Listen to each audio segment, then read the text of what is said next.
socks and match up to the expectations of the people of Kenya. Honorable members, I have stated in the past and now reiterate today that in the face of undisputed evidence or credible information on corruption, I will not hesitate to take decisive action.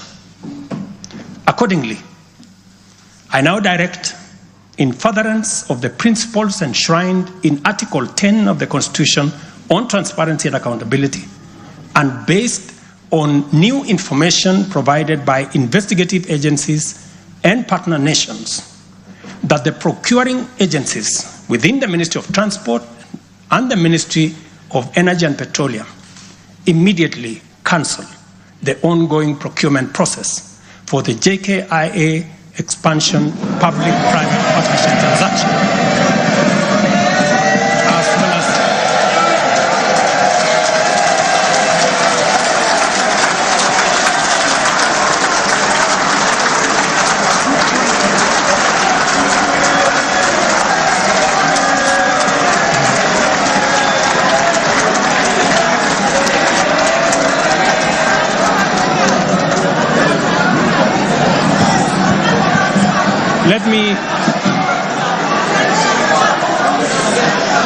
Let me repeat this for clarity. I have said that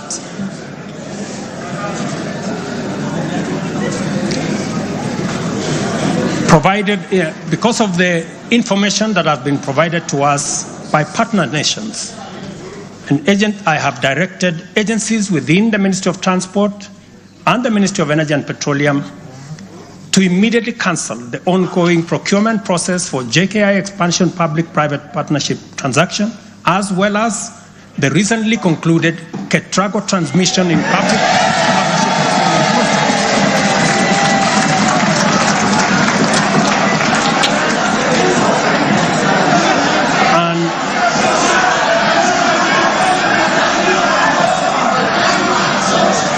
And immediately commence the process of onboarding alternative partners, because these are important projects.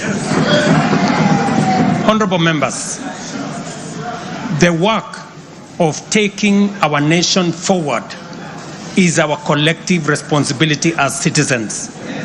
For this reason, we value the contribution of all, whether they come in the form of support or encouragement, suggestion or proposal, criticism or protest. I believe that the most powerful component of leadership is listening and learning.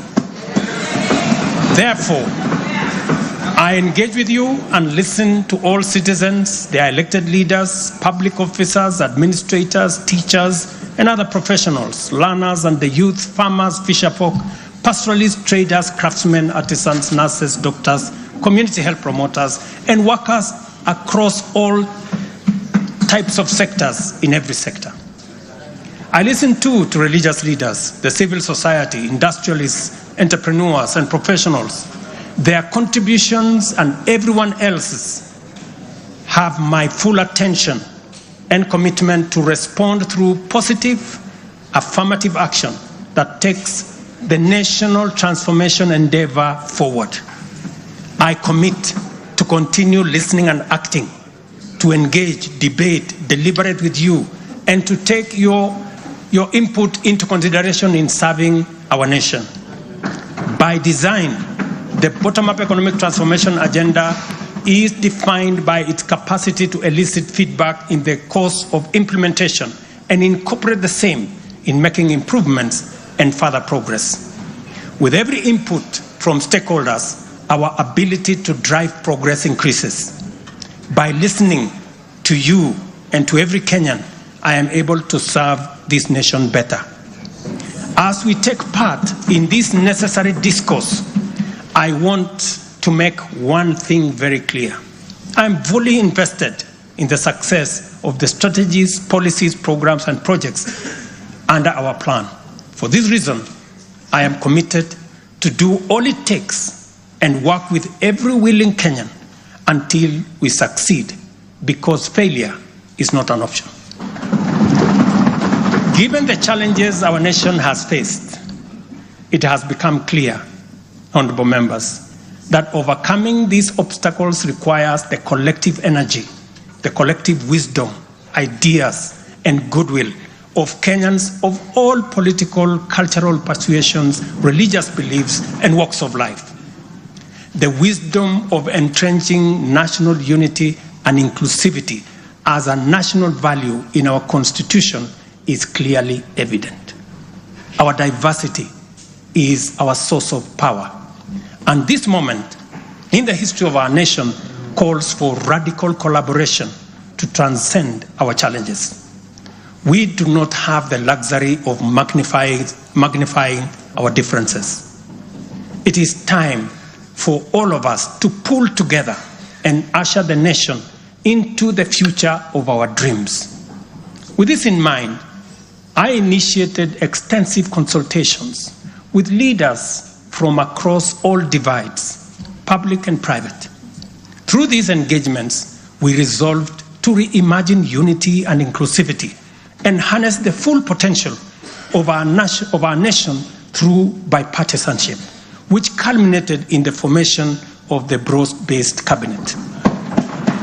The imperative to accommodate the contribution of leaders across the aisle inspired us to constitute the broad-based government, a partnership based on shared purpose and premise on a commitment to bring our national values into action to turbocharge the implementation of the transformation of our nation.